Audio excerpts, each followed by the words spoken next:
Hello and welcome to another edition of the PHNX D-Backs podcast right here on PHNX.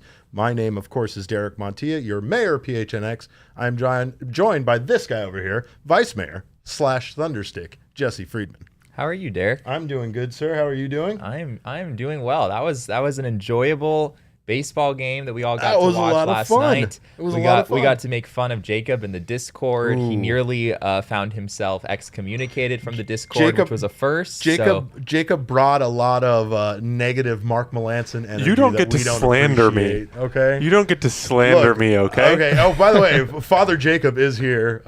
Is that what we're calling you this day, Father Jacob? I thought it was Fragile Overlord Jacob. Oh yeah, fragile Overlord Jacob is very descriptive, but also accurate. Of course, this show is not fragile. We are brought to you by the fine folks at the DraftKings Sportsbook app. Download the DraftKings Sportsbook app now. Use our code of PHNX and get down on the betting action. Of course, the DraftKings Sportsbook app is America's top-rated sportsbook app. The Diamondbacks did win yesterday. That was a whole lot of fun to watch. They won the first game against the Giants. They've had some good luck so far this season against the Giants. We were a bit worried about the Giants' performance offensively after they had a good showing against the Padres, but nice to see the Diamondbacks take game one and have everything kind of work the way it should, I guess, there a bit, even though it was a bit more exciting there at the end than it needed to be.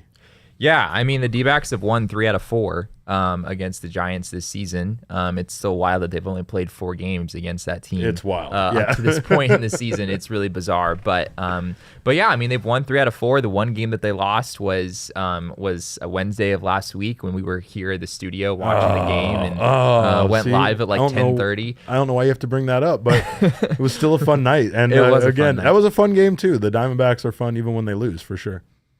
I mean, yeah, I think we're at that point, right? I mean, if the Diamondback, at least over the last week or two, most of these games that the Diamondbacks have lost in the end are games that they were very, very close. That right. There was a lot of back and forth action. They might have been more frustrating games to lose in some ways because of that, but they've played some pretty good baseball over the last 10 days. Absolutely, and again, it's just bizarre that we get the Jekyll and Hyde Mark Melancon. Where Mark Melancon comes in a save situation and is able to somehow lock it down. I keep trying to debunk this and say that that's completely unsubstantiated. I know. But there's just more. There's more and more evidence as the season goes along. So you might be right with that, Derek. There's no scientific evidence to back it up, and even last night was a shaky outing for him. It wasn't like he came in the ninth inning and just dominated, had a 1-2-3 inning. God, Jesse, what I would give for Mark Melancon to have a 1-2-3 ninth just one time. I mean, it wasn't that bad, right? I mean, it was awful. It wasn't that bad. The inning prior was much worse. Where the bases were loaded sure. and Noe Ramirez had a 2-0 count on Brandon Crawford and miraculously got an inning-ending double play, which was very close. And the Giants, you know what? Like, I know a lot of Diamondbacks fans probably didn't like that. I would have challenged that if I was the Giants too. You had nothing to lose. Oh, yeah. The ninth inning was coming up. I mean, this is pretty much the end of the game as far as they were concerned. So, like, this is. Did you think Brandon Crawford was safe? I did think he was safe. Yeah, I think I did too. But it was one. But there just wasn't enough. Like, it wasn't enough. But yeah, like they said that Noe's foot was. If you look, his foot was in the middle of the bag instead of being, like the tip of his foot. You can tell that Noe is not a first baseman. No, he didn't stretch, like Christian Walker probably would have. If he was this is there. why we need to love and appreciate Christian Walker, who, by the way, is not in the Home Run Derby. At least we don't think so. We don't think so because they haven't released all the participants yet. But 5 out of the 8 were released prior to us getting on air, and they were all National League, which is odd. It's very odd that there was more. I mean, there's only 8 participants, and 5 so far have been National League players. I'm not sure what exactly is going on. Albert Pujols is one of the guys. And again, we talked about Albert Pujols being, I'm not. He's a legend. It's hard you can't say bad things about Albert I don't want to Pujols. say bad things about him, but here's my thing, Jesse, is I'm fine with him being in the All-Star game. I just don't think that somebody that doesn't deserve it deserves to be in the Home Run Derby. Do you think he'll? I mean, is he just going to make a fool of himself in the Home Run Derby? Oh no, not at all. Is he going to hit like 2 or 3 home runs? No, I think he's going to kill it. Okay. I think he'll do fine because you just don't think that based on his numbers this season that he deserves to be in that game. He's tied for 106th in the National League in home runs. I mean, that's not bad, Derek. Where are you on that list? I mean, come on now. Why does it always have to be about my stats? My stats are terrible. It's not a comparison thing to me. It's a comparison to the other all-stars, right? I was glad to see Kyle Schwarber because I thought he was going to get snubbed on that. He definitely did. The man has hit like 9 home runs in the last 2 weeks. I need big, beefy I want big, beefy guys in the home run derby. I would love a home run derby of nothing but big, beefy guys, and that would be great. I don't even know if I could put Schwarber in that category anywhere. He looks slim next to some of the other big boys in the National League. But I am upset about and I didn't really think Christian Walker was going to be in it, yet I'm somehow still upset about it, right? It's kind of like what I was saying about the All-Star game. I'm glad Joe Mantiply got the nomination of anybody on the team. He deserved it. Last night, he had a shaky outing once again, of course, but things ended up going the Diamondbacks' way. Unfortunately, it wasn't him that was able to lock it down and be the reason why the Diamondbacks were able to, get through that. He had some extreme bad luck in that game, though. I know he did walk a guy, which was literally his second walk of the season. But outside of that, it was a chopper on the infield that was an infield single by Darren Ruff, which might be Darren Ruff's first infield single of his career. Probably not true, but he definitely he's not super quick. It's not something that that will normally happen for him. And then Wilmer Flores hits a ground ball that bounces on the third base bag and goes for a double. The exit velo on that was like 74 miles an hour. So Joe Mantiply was the victim of bad luck. I thought he still pitched pretty well overall. Yes, and again, the Diamondbacks did enough to win the game. Speaking of that, Merrill Kelly had himself quietly another strong outing, continues to be outstanding for this team, as well as Alek Thomas had himself quite the day out there. Our young king went, 3 for 5, I believe, and honestly had what I believe is it was not an out at first base. I'm still going to argue that. That was such a weird play where the ball got past the first baseman and Alek Thomas took a tight little spin, but did not advance. Like, I liked that there was a disagreement between, Gonzo and Bert, because I felt like there were two voices on that, and I didn't really feel like Bert, even though Gonzo is a major league player and knows a lot more about the game and the rules and stuff, Bert did not relent, and I was on Bert's side because he was like, I don't know, that 1 foot stayed on the other side. Like, I understand he made some sort of move, and that's all the umpires are really looking for, right? Is some sort of move, but it's at the umpire's discretion, is my understanding. So if the umpire feels like the player made an effort to get to second base, then they have to get back to the bag in order to avoid being tagged out like Alek Thomas was. Do you think that was ticky-tack, though? Do you think that was... Yeah, I mean... That's as close, I think, as it could possibly get. It was with pretty it close. Still being reasonable that the umpire called him out. I think that the fact that, the throw went over the first baseman's head... Alek Thomas would have been crazy not to consider going to second base on that, at least for a split second. Right. And he doesn't have a chance to do much but react in the situation. Right. He can't see how far the ball went or how quickly they're going to get to it.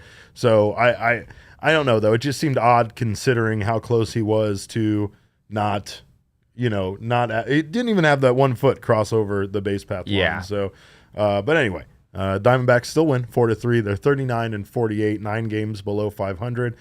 Creeping a little bit closer to the Giants, who are almost at 500. And, of course, they have this whole Mark Melancon experience that is quite the experience, right? Like, I don't want to harp on this again too much, but it's definitely, you just don't know what you're going to get out of Mark Melancon. You also don't know what you're going to get out of our frail overlord, Jacob, over here.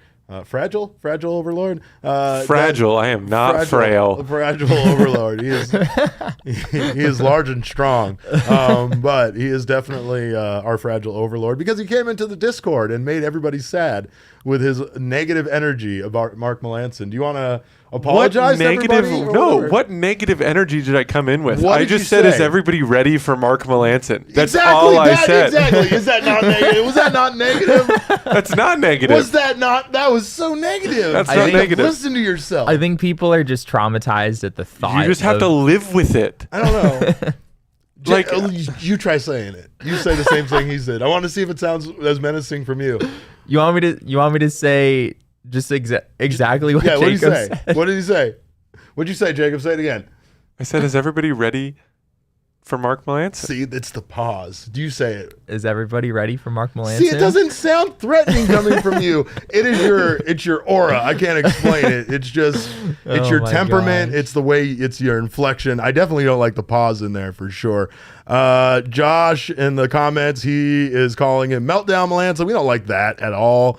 And see, Charles Woodall Pike said, yes, Jacob brought the sense of impending doom. And that's exactly how I would describe it as well. But, of course, we thank you guys for being in the Discord. If you are there, that's a members only Discord. If you want access to that, you got to join us over at gophnx.com. If you haven't done so already, you can get yourself an annual membership, which will get you a free t-shirt from the PHNXLocker.com, a free t-shirt of your choosing, or you can get a month-to-month membership, and we'll hook you up with your first month for just 50 cents. Regardless of your membership status, you will get access to that members-only Discord, as well as additional discounts over at the PHNXLocker.com, and you'll get all of this plus Jesse's wonderful content over at the PHNX, gophnx.com. It's not on the locker. It's not closed, but we should put some of Jesse's articles on shirts because that's how their art is what I'm calling my them. articles on shirts? Oh, Is yeah. that what you said? Yeah. See, he's not paying attention to me most of the time. Yeah, but there's some things you say, Derek. Yeah, that he just go one in one ear and out he the doesn't other. listen, but get Jesse's articles over at gophnx.com.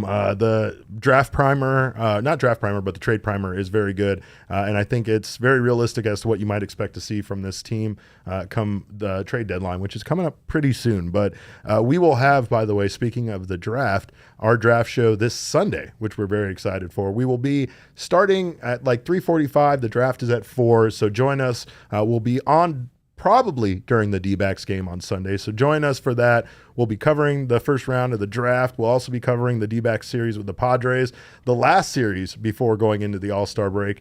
And then we will also have our week of All-Star break celebration before we get the Nationals coming to town. Don't forget, I am giving away that absolutely hideous Star Wars shirt on that draft show. So if you haven't done so already, check out our pinned tweet. If you're interested in that, sign up for it. I called it hideous, but most of our giveaways are items that any Diamondbacks fan would want. Yeah. If you're a Diamondbacks fan and you want nothing to do with this horrific shirt, you need this shirt for Star Wars Day, which is July 23rd. It's the Saturday after they come back from the All-Star game. So we'll hook you up and make sure you are ready for that. You have to wear the shirt to the game, though. It's a condition of the membership or the giveaway. By the way, if you're watching us on YouTube, make sure to sign up, subscribe to PHNX Sports YouTube channel, sign up for notifications. That way you don't miss any of our live content. If you're listening to us right now on your favorite audio podcasting app, make sure to subscribe if you haven't done so already, and leave us a 5-star review if you feel like we deserve it. We are very much enjoying going live every day. I'm liking being next to you. This is great. Oh, Derek. I thought I'd be sick of you by now. Not sick of you at all. Just give it another month or two. Yeah, You'll that's get there. fine. But if we were drafting, you'd be my number one pick because I feel like we're a good team. I feel like you have a lot of potential still, untapped potential. But the Diamondbacks are drafting for second in the 2022 draft. It's the first time in franchise history that they have the number 2 pick. So I guess my first question is, do you foresee anything crazy happening with that number 2 pick, or do you think that the Diamondbacks just select it? Do you think they make a trade, do anything like that? I don't believe you can trade that pick. Oh, okay. You can trade competitive balance picks. Okay, I don't which believe they do you can have. trade that pick. Okay. They also have a competitive balance pick, which I don't foresee them trading. But yeah, I think they're gonna make a selection at number 2, Derek, and it very well could be a franchise altering sort of a move. I mean, this is a significant time in this franchise. Jacob brought up a great question as far as that competitive balance pick. Do you think the Diamondbacks would draft Kumar Rocker if he was somehow available there in that spot, considering everything he's been through and, again, how high he was at one point in, as far as MLB draft prospects are concerned? That's tough. I mean, Kumar's been through a lot with the injury and everything. I could see the Diamondbacks maybe being interested in him. I don't think they're going to have an opportunity to take him, frankly. You're certainly not going to take him second overall. And the Diamondbacks don't pick next until I think it's number 33 with their competitive balance pick. So he kind of bounces around. We looked at where he is on some of the mock drafts. Mock drafts have him as early as like 15 or as late as like 55. 15 is probably a little bit bullish, but I would be kind of surprised if he fell to number 33. And he also might be looking for more money than what that pick would normally command. And based on who the Diamondbacks selected number 2, they may or may not have the money that it takes to get him. And that's the thing right now is that there's discussion about how much the Baltimore Orioles might be willing to spend, and that might be a reason why they might not have interest in Drew Jones as well. But luckily, some mock drafts do have Drew Jones going to the D-backs. Unfortunately, not many have Elijah Green going to the D-backs, which makes me tremendously sad. But Derek has been on the Elijah Green train for a long time. Since last year around this time. This Spencer O'Gara asked, do you all view this draft as a good one to have number 2, or is it more of a 2015, 2017 where the talent was lesser than other drafts? It's a great draft to have the number 2 overall pick, I think. I agree. There are some drafts, where having number 2 is great, but it kind of sucks in a way because there's one transcendent player who's, head and shoulders above everyone else in the draft, despite what Derek may feel about Elijah Green and how he is far, far superior to anyone else in the draft class. I don't think there are many scouts or draft analysts who would say that. So it's a great draft to have the number 2 overall pick, even if it's not Drew Jones, even if it's not Elijah Green, or even if it's not whoever that guy is that you have in mind. The Diamondbacks are going to get a very, very good player with the number 2 overall pick. So this is a really good spot for them to be in. A lot of drafts actually have Jackson Holliday going to the Arizona Diamondbacks, right? Which I don't know if that fits with what they have going on and the timeline and everything, but I think it's too early in any player's career to worry about where they play. Necessarily. You're talking position-wise? Position-wise. Yeah. He's a shortstop, which, you never know, at least with some guys, whether they're going to stay at shortstop. I think Jackson Holliday has a decent chance to stay at shortstop. Right.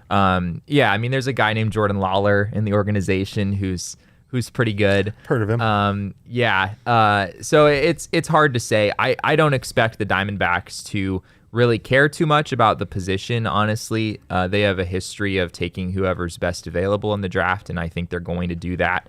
At the end of the day, if Jackson Holliday is going to be a superstar and the other guy they would pick isn't, you can sort out an issue of having 2 shortstops if they're both superstar caliber players. That's a problem you can deal with down the road. That's a happy problem. It is a very happy problem. Yes. A number of number 2 draft picks over the last 20 years have been pretty good players. By the way, we are facing the Giants right now, and their catcher Joey Bart, who we've seen brought up on the broadcast a little bit about the struggles he's having. Joey Bart is, he struck out in more than half of his plate appearances. But surely whoever the Diamondbacks select will not have those kind of bumps in their progression. Let's look again at some of those notable number 2s. Chris Bryant, who we've come to know very well, 2013 number 2 pick. Justin Verlander, 2004. Alex Bregman, one of my personal favorites. Byron Buxton. Reggie Jackson back in 1966 was a number 2 pick. And Alex Gordon in 2005. That Alex Gordon and Alex Bregman are both interesting because those are both players that the Diamondbacks, those are years the Diamondbacks had the number 1 pick. So those are 2 players that the Diamondbacks passed up on for their number 1 pick. Justin Upton, you feel like they got right? Yeah, Alex Gordon has had a good career, but Justin Upton is a better player overall. And Justin Upton is still in the league and playing quite well to this day. So. Alex Bregman, there might be a case for him to Alex have been drafted over Bregman, Dansby Swanson. Yes, Alex Bregman has had a better career than Dansby Swanson, although Dansby Swanson has had the best season of his career this year and has looked really, really good for the Braves. Yes, of course he has, and we'll never forget. Some other notable recent number 2 draft picks that we've seen in the league. Hunter Green, 2017, Nick Senzel in 2018 and 2016, and Alex Bregman in 2015. So Hunter Green has started to. We've seen a little bit of Hunter Green in the big leagues. He threw I think he threw about 40 pitches the other day in his start for Cincinnati that were 100 miles an hour or higher in one start. Crazy. And so, see, that's a case. That's a perfect example of Hunter Green's name starting to now come up as a top young player in baseball, right? Yeah. But 5 years since he was drafted. So again, it just demonstrates how Major League Baseball doesn't have that same impact with their draft. Yeah. I do think that the Diamondbacks are going to see their pick from the 2019 draft, Corbin Carroll, very soon. We talked about being excited about that yesterday. I was way more excited about it than Jesse. I was ready to put him in the All-Star game. Jesse's like, pump your brakes. He said in Jesse words, "Shut up, Derek." Apparently, I didn't catch that translation, but I pick up on it now, very much so. But the Diamondbacks do have some very exciting young players that they drafted that are about to, I think, make some noise in Major League Baseball themselves. Drew Jones, though, that is a kid that really could be something special. And again, I think that going back to the question, there's a lot of talent. So I think this might be one of those years where we look back on it 5 years from now and say, wow, look at all of these guys that were all drafted, in the first round or in the top 10 of that draft. Yeah. And it'll take a while. I mean, it might, whoever the Diamondbacks select, we're probably going to get really excited about whoever that is. And then we're not going to see him in the majors for probably 4 or 5 years. And that's just sort of how this process works. Good old baseball. Welcome to the MLB Draft, which is not nearly as satisfying as other drafts where you get to see these guys, at the highest level right away. But that doesn't mean this decision isn't enormously important for the franchise and could be a huge difference maker for them in the long run. That's a great point. But, what we do have to look forward to is a draft pick from a prior year being on the cusp that we can look forward to, right? Like, yes, Corbin Carroll is from 2019. That was when he was drafted. Yeah. But, we have that to look forward to. And then it kind of stacks from there because once Corbin Carroll gets – because Alek Thomas was our guy, right? This past offseason Alek Thomas was the prospect we couldn't stop talking about. And Alek Thomas has been everything we could have imagined he would be and more. So for Corbin Carroll to be the next guy, Jordan Lawler after that, and then Drew Jones after that, we will have the Diamondbacks will have a nice, line of potentially great players that we can look forward to seeing make their major league debut. And to that, I toast with a Four Peaks Brewing Company beer. We got ourselves some Joy Bus Wow wheat. Jesse was not in with me today, but of course, I didn't get the memo. Yeah, you didn't get the memo. You pulled that out right before we started. I did. The show. I have it in my pocket. I have Four Peaks on me at all times, but of course you can too by picking up some Four Peaks Brewing Company beers wherever beers are sold near you, convenience store, liquor store, supermarket, anywhere. You can find them all over the valley. They've been in the mix since '96 here in Phoenix, and of course, they're a local company just like us. We love to support our local brands. If you have a chance, check out the Four Peaks close to you. The 8th Street Pub is our favorite place to go, so make sure to check out when we will be broadcasting from there because we're always going to be there hanging out. You can too. They have delicious food, and they have a wonderful variety of not only beers, but merch. They got some great merch down there, so go check out everything they're doing. They are still contributing to their annual teacher drive. So again, a proceed of your sales will go to supporting local teachers and buying supplies for them, which is much needed and something great that they're doing for the community. So you can go down, have some beers, have some food, and know that a portion of your money is going to a very, very good cause locally here. So make sure to do that. And also, make sure to stop by your local dispensary, grab yourself some OG's gummies. I've been talking about how much I love the pina colada flavor. There is another pool party, which I'm making Jesse go to in my absence at the Maya Day Club. So make sure to check that out as well at OG's. I'm just going to show up at Disneyland instead. Yeah, that's probably the safer bet. But definitely check out the OG's Day Club, Maya Day Club pool party that they have going on July 30th, as well as their wonderful variety of products. Remember, OG's is all about flavor. So they have a wonderful variety of flavors that I love all of them. Pina colada, orange creamsicle, fruit punch. They're all great. No matter what they have a variety of doses and a variety of strains. You can get yourself 3 milligram, 10 milligram, and up if you are a medical patient, as well as you can get yourself a variety of strains, sativa for the party time, indica for sleepy time, whatever you need. OG's has you covered. Remember, they are Arizona's top-selling edible gummy here in the Valley, so make sure to support a local company and keep them at number one. Shout out to OG's again for the invite, but I will be doing something much more wholesome. I will be at Disneyland then. Not to say that I'm going to miss being at the pool party, because I absolutely will. People tell me I had a great time at the last one. Jesse, the Arizona Diamondbacks are now 6-7 over this stretch against the NL West, which surprises me a little bit. I think I had them at a much lower amount than that. So I had them at 9 wins. Yeah. So the Diamondbacks are 6-7 over the stretch, leading into the All-Star break. This is potentially, if they could win this series against the Giants and somehow win the series against the Padres, they would be one game over 500, which I think is a pretty impressive stretch or record against the stretch that I thought was going to be much worse. Yeah.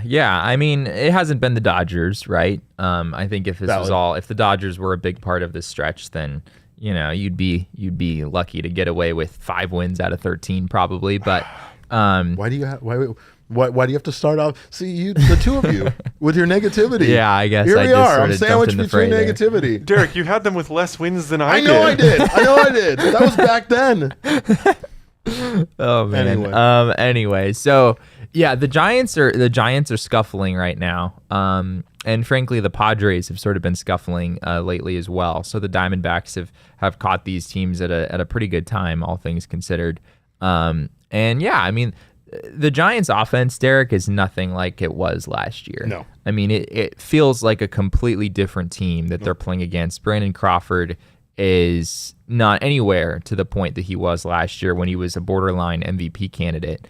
I actually said to myself when Late Night Lamont was up, I'm like, oh wait, no, this isn't the same guy that he was last year, right? Like, but it's kind of, and it's nothing to take away from them, but it's kind of like what we've said, not to transition this back into positive talk about Christian Walker, but like Christian Walker has had what we've called a lot of bad luck, and the reason why we say that is because he's had just a lot of hard hit balls that go right at a defender. Like you might call that, we might call that bad luck. Someone else might say it's not, whatever, right? But the point is that Christian Walker has been hitting the hell out of the ball all season long, and if more of those kind of fell in like they should based on the exit velocity and things about the trajectory and things of the batted ball, then Christian Walker's numbers would be looking much more like an all-star. If he had a 290 batting average, there's a good chance that he might be the guy going into the All-Star game instead of Joe Mantiply.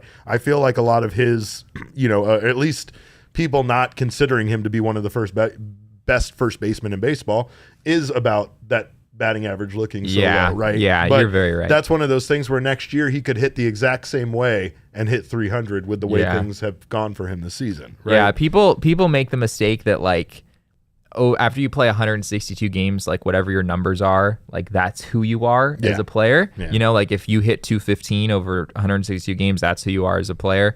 That's not necessarily the case. 162 games, believe it or not, is still not enough in order to really judge how good a player is. So I think you're right. The Clutch Canuck brought up a great point in the comments that the Diamondbacks have won more games against the Giants this season, having played them 4 times, than they won all of last year in the entire season series when they went 2-17. That's pretty wild. It's insane, in fact, but just shows how bad this team was. I mean, I think that if you look at their win total compared to last season, it took them until almost September to win the amount of games that they've already won. I know for a fact when they get around like 44, 45 wins in the season, that was a really bad stretch for them towards the end of the season, right? So like to get to like win 46 took them until I think the middle of September or close to it. Like, I mean, the Diamondbacks already have 39 wins, and they only had 52 all of last season. They're 13 wins away from they're already 13 wins total, away. for the entire season. So they could easily reach that. I mean, I not easily, but they could reach that before the end of the month. Hypothetically, it's not out of the question, right? So for the Diamondbacks at this point to be where they're at has been a big improvement, and that's what we need to continue to focus on. And then once we get through this season and we're close to 500 at the end, or they're much more like average baseball team, then we can talk about building on next year, and we could talk about this team competing for, a playoff spot in 2023, which is what I think we're going to see. But for this series, we have Dallas Keuchel and Zach Gallen still going for the final 2 games of the series, which could result in them being over 500 before they go to the Padres with a sweep. So we'll see what happens. Dallas Keuchel, I think, is still finding himself, but I feel like he's shown that he still has a lot to give, to be honest. Yeah. I think the runs that he's given up so far haven't entirely been his fault. We've seen him have some bad defense behind him, and he did a good job of giving a lengthy outing in that last game. He did, yeah. I mean, 7 innings, 3 runs. You'll take that. You'll take that every day of the week. Yeah, so, for sure. Dallas Keuchel going in this one. And the Diamondbacks will have their hands full a little bit with Logan Webb on the mound for the San Francisco Giants, who's been one of the best starters in the National League. But then you got Zach Gallen in the finale. And if anyone was due on this Diamondbacks pitching staff, if anyone was due to really put it together over a full start, I really figured it was going to be his last time out, when we all kind of expected him to come out and pitch with a little bit of a chip on his shoulder after his comments from the game prior, and it was sort of the same story for him where he was good, sailed through about 4 innings, and then the 5th inning the wheels came off and he was gone pretty quickly after that. So hopefully Zach can get things back on track on Wednesday. Remember, under on the half of runs in the first inning for that backfired very quickly, almost immediately when the game started last week, Derek. So I felt like 15 seconds into the game, that one was already blown. You can get down in the DraftKings Sportsbook and do whatever you want to do using our code of PHNX. If you're a new customer, make your first deposit and get a risk-free bet up to $1,000. That's promo code PHNX only at the DraftKings Sportsbook. Minimum age and eligibility restrictions apply. See show notes for details. I've been on there trying to do some parlay. Again, I'll give you this. You can bet as much or as little as you want. So don't do this with your first bet. Don't bet 50 cents with your first bet, but you can bet like 50 cents and string together like a 15-game parlay for an entire day. Maybe it doesn't hit today, maybe it doesn't hit tomorrow, but you keep doing that this season, one of them is going to hit, and that's some fun to be had. For a very low cost. So remember, you can do what you want over at the DraftKings Sportsbook app, especially those same game parlays. The more legs you add, the more money you win. And there's all sorts of options for you at the DraftKings Sportsbook when betting on baseball. So make sure to do so because it's a fun time. Baseball can tend to be long, right? A game can be long. These games are still going over 3 hours. So, if you want something just to get you a little bit more invested, a little bit more excited about the game, download the DraftKings Sportsbook app. All right, well, that's all we got today. Jesse, looking forward to the Arizona Diamondbacks maybe winning this series this afternoon. It's going to be not easy, like you said, against Logan Webb, but the Diamondbacks definitely have a shot to do it. They have been very good against the San Francisco Giants team this season. We thank you guys so much for joining us. You can follow us on Twitter if you haven't done so already. I'm at Cap_Caveman with a K. This guy is at Jesse N. Friedman. Our show is at PHNX_DBacks. But of course, all roads lead to at PHNX_sports on Twitter, Instagram, and Facebook. Thank you guys so much for being here. Enjoy your lunch. On behalf of Jesse and myself, we appreciate your time. And remember, kids, baseball is fun, but it's so much more fun when Zach Gallen can win 5 games.